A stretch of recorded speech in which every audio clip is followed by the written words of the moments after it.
We need to reconnect. And I'm not talking about our internet connection. I'm talking about deep down connections. To be healthy, to be successful in life, we need to have real life connections and connections that are going to benefit us on a fundamental level. Well, in today's episode, I'm going to be talking about the most important 5 connections in your life, how they benefit your life, and then how you can connect to them. All that in today's episode. Let's get into it.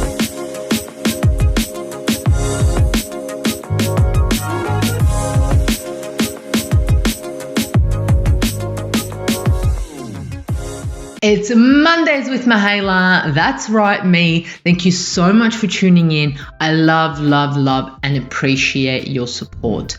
My name is Mihaela, and I'm absolutely passionate about all things health, business, and overall success. And Mondays with Mihaela have been made to give you sustainable, savvy, and simple health hacks to optimize your health. And today's one is a little bit different to what I usually talk about, but it is about reconnecting. Okay, and how reconnecting can help you not only in your personal life, but also in your business life. The 5 most important that I believe are the most important things to connect to, I'm going to be talking about. And then I'm going to be talking about how they are beneficial, and then how you can implement them every single day. And like I said, by reconnecting, I do not mean a dial-up connection, an NBN connection, an internet connection. I'm talking about a deep down connection. And I mean, with everything that's been happening out there worldwide, a lot of us have been isolated. A lot of us have been disconnected, and this has caused, or is going to cause, a lot of issues down the track that we are going to see within ourselves, within our communities, within our societies worldwide. And this is why now more than ever it is so important to connect to these 5 things. And they are, okay, let's get into it. Reconnecting with yourself is number 1. Number 2 is reconnecting with your tribe. Number 3 is reconnecting with nature. Number 4 is reconnecting with your why. And number 5 is reconnecting with your family and friends. Now that you know them, let's go deeper. Let's understand what they actually mean and how they can benefit you. Number 1, reconnecting with yourself. Wow, let's start off with the biggest and the most deepest one. How important is this? You would know how important it is to reconnect with yourself, because you are the individual that spends 24 hours with yourself. No one else does, and you don't even spend that much time with anyone else. So it is vital, it is key to reconnect with yourself. Falling in love with yourself is very important, and especially it helps you gain confidence and trust within yourself, so you make the decisions and you live the life that you want to live. That's why reconnecting with yourself is not just something that you should be doing. It is an absolute must. You must reconnect with yourself. It gives you a chance to celebrate you, to understand you. How beautiful is that? To feel more connected to others, it is important to be connected first for ourselves. It is important to connect to yourself, to understand and feel others. When we are disconnected from ourselves, from who we really truly are and our deep down feelings, and when we are not filling ourselves with love through our spiritual connection, we create a hole. We create a black hole within us. The black hole we've created through our self-abandonment becomes like a vacuum, trying to pull love from others. This neediness tends to push people away, and we end up feeling even more unloved. Because when we don't truly love ourselves, like I said, is we look for love from other people, and we get love and appreciation from that person. We get it from that person. We get it from that person. But what we are actually needing is that love from ourselves, because then that would fill that hole, and we won't be needing that neediness from others, because it is us that fills those holes. Because even if we fill those holes with other people's love, there's going to be a hole. It's not even a bigger one, because we're just going to be hurting because we don't know who we are and what we want. So you can actually learn how to connect within yourself. You can learn how to move your focus from the outer to the inner. Okay, to understand yourself. You can learn to shift from avoiding feelings, your painful feelings, to compassionate, embracing them with desire to learn about what they're telling you. So these feelings that you may be getting, if you truly connect to yourself, you will understand why they're there, what they're trying to teach you, what you're trying to get out of them. It's really deep, and it's just absolutely amazing. You can learn to take care of yourself and experience the deep joy of love from yourself, which then means you'll be able to experience love from others. And some people, we don't have self-care because we don't have self-love. We don't look after ourselves because we don't have self-love. We push things aside because we don't have self-love.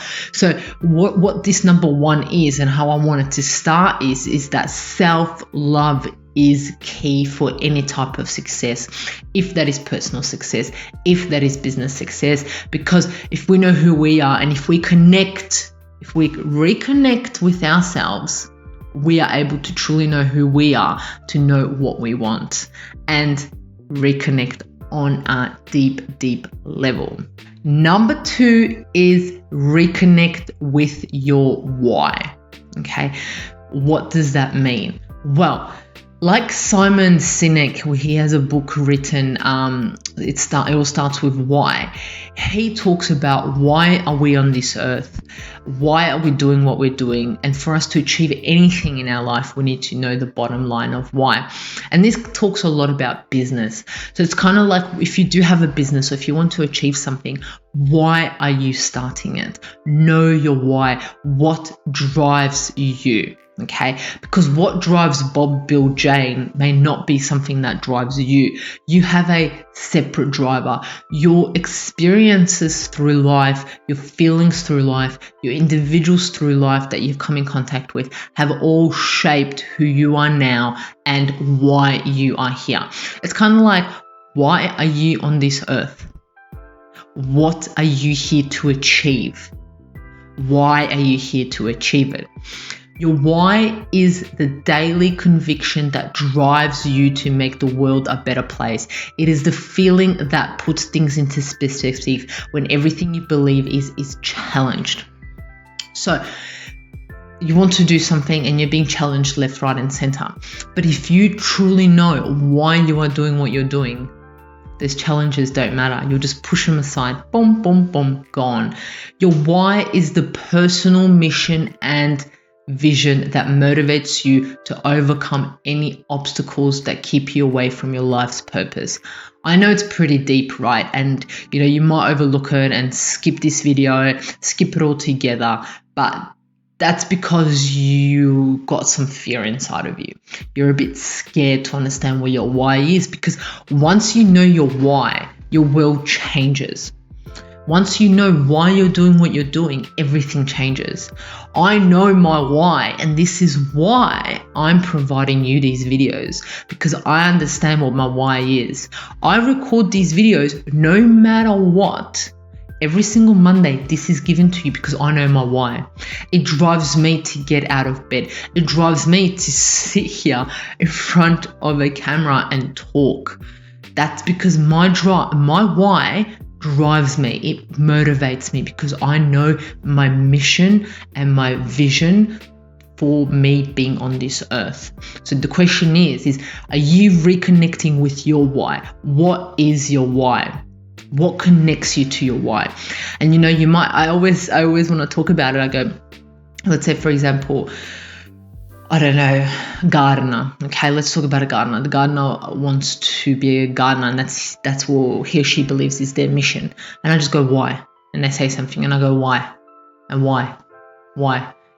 And the thing is like, I'm not too sure who said this, but what you do, you get a piece of paper, you write what your why is, and then you ask why, and you answer it, and then you ask why that, and then you answer that, and it's just like why, until you have so many things. So you have, like, no matter what objections anyone puts at you, you're like, yep, I know, you got tunnel, you know what you're doing, you know where you're going. It's absolutely amazing when you reconnect with your why. Number 3 is reconnect with your tribe, your community. Okay, the human race has had an instinct desire for tribalism. We are made to work in tribes. That loyalty, protection we find in people we choose to surround ourselves with is important on a very primal level. Not only determines who we are as individuals, but who we view and treat the world around us to be. Okay, the importance of finding your tribe shouldn't be underestimated. A tribe, an environment, helps us generate new ideas for work or life, whilst also fostering a community, which is vital for a healthy, productive life. These groups can provide a sense of purpose, a reason to interact with others, and even provide health and well-being benefits. So it's kind of thinking about, who is your tribe? What do your people look like? What values do they have? What is their underlying drive? What is their why? Do they know who they are? Once you understand who your tribe is, connect with them, reconnect with your tribe. Once you have reconnected with your tribe, you feel supported, you feel loved, and you feel like you have a bigger vision, bigger mission on this earth.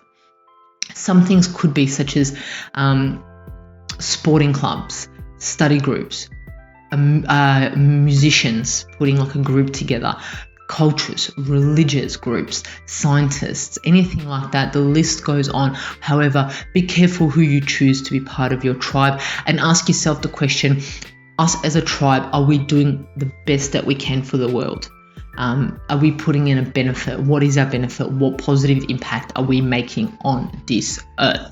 Our tribe offers us limitless potential, bound only by imagination, as we take heed and strive for positivity, encouragement, and wholeheartedness. Okay, those who we consider our brothers and sisters, this is our tribe. These are the individuals that we need to connect with, so we feel supported, so we feel as one, so we can push forward and make a change. Number 4 is reconnect with nature.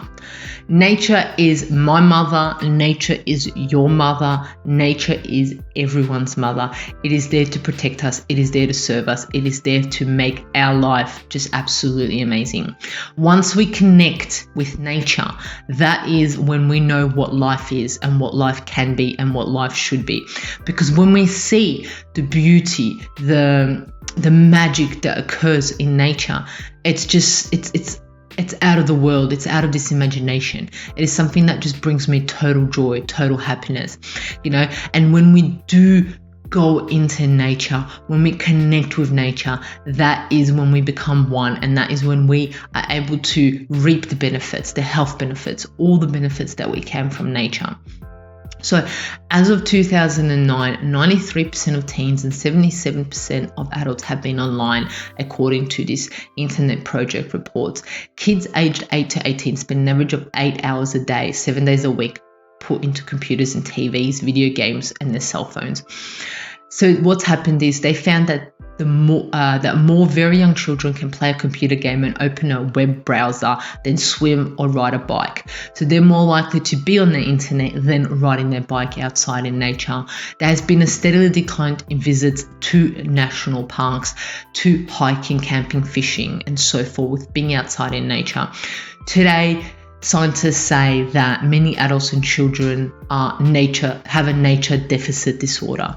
And this is actually saddening. It's not something that we should have, because it is our mother. We should be connecting with it. We should be reaping the benefits of it.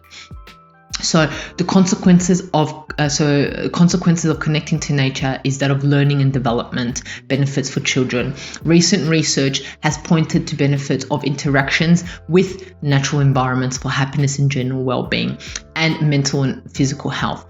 Furthermore, other literature has demonstrated links between individuals' nature connectedness and sustainable behaviors. So this is saying that more individuals, if you spend more time in nature, the more you have overall health, the more it is linked in. It makes perfect sense. Nature, look at nature. Like I know when I enter a national park, I know when I go on a hike, when I ground,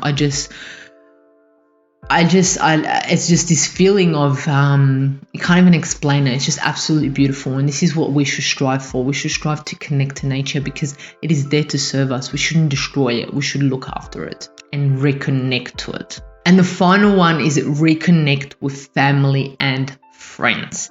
This is key. I know a lot of individuals have been isolated, have been disconnected from family and friends due to the current world situation.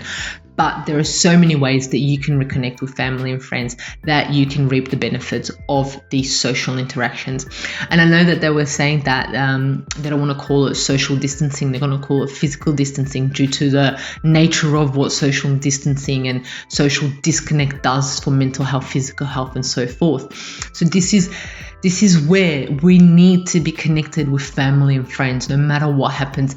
For us to be successful in life, for us to be successful in our business, we need to have that community around us of family and friends who support us, who acknowledge us, who listen to us, who are there for us no matter what. Plenty of research has been done on social support and the implications of having too little social connection, and it looks very bad. Studies have shown that social support is related to physiological well-being, meaning that the more a person feels he or she has friends and family who are there for him or her, the less likely they are to be depressed and anxious. High levels of social support predicts more job satisfaction and longer job tenures than low levels of social support. Older adults with a chronic illness who had medium level of support had a 41% less chance of death than those with lower levels of social support, and high levels of social support resulted in a 55% lower level chance of death. So this is saying that if we reconnect with our family and friends, we have a higher chance of staying alive. Okay, so no matter what your job, what your role is on this earth, in your business, if you connect, you have a higher chance of being successful and achieving whatever it is that you need to achieve. So connecting with yourself, connecting with your why, connecting with nature, connecting with your tribe, and connecting with family and friends. These are the 5 key connections that you need to make this year, that you need to focus on to be successful in no matter what it is that you do. So you may ask, how do I connect? How do I reconnect? I just don't know where to start. Well, I've done it for you. So reconnecting with yourself, what you can do is you can have a bit of me time, journaling, writing, reading, sitting, hiking, walking, just being with yourself. That is going to be enough to reconnect with yourself. You can take it even further and understand why you do things, work with a psychologist, for counselor and so forth. But just having you time apart, so you go, who am I? Like, I know I'm this person's partner, I'm this person's child, I'm this person's brother or sister, I'm this person's boss, this person's colleague, friend, but who am I as just me? What does that look like? Reconnecting with your tribe. Need to know first who you are to understand who your tribe is. Then you will attract that tribe. You'll be on that frequency. You'll be on that vibe to attract your tribe. And once you have attracted them, maintain that relationship. Connect with them. Understand where you are going. Reconnect with nature. This one's easy. Grounding. Take your shoes off, take your socks off, go outside, stand in nature, go forest bathing. Just be out in nature. Hug a tree. Like, I do that all the time. I'll be going for a walk and I'll just be like, oh, 1 second, and I'll go and hug a tree. It does wonders. It's absolutely amazing what it does to our body. The other thing is reconnect with family and friends. How do you do that? Go on friend dates. Get your friend, go on a date. Get your family, go on a date. Connect with each other. Lunches, coffees, a phone call, a video call, whatever it means. The more information that you share with your family and friends, the more information they will share with you. Have a trusting relationship. Be connected and understand that you both need each other. It is a mutual relationship. It needs to be a mutual relationship for it to work and for it to be beneficial. These individuals love and want to be in your life. So give it to them. Love them and want to be in their life. Make time for them, because working is not just your life. You need to reconnect. Connecting with yourself, with your tribe, with nature, with your wife, family, and friends is the way to success. So we know now, I've spoken to you enough now about what the reconnections are the best, how they're beneficial, and how you can reconnect. Please let me know. Contact me on Instagram at mihaela.raguse. Let me know how you are reconnecting, what you are doing to reconnect, and which one you believe will have the most impact in your life. That is it today. That is an episode on how you should reconnect, or what reconnection looks like and beneficial for your life. Do what you do best. Love, like, share, comment, rate, review. Love you. Until next Monday.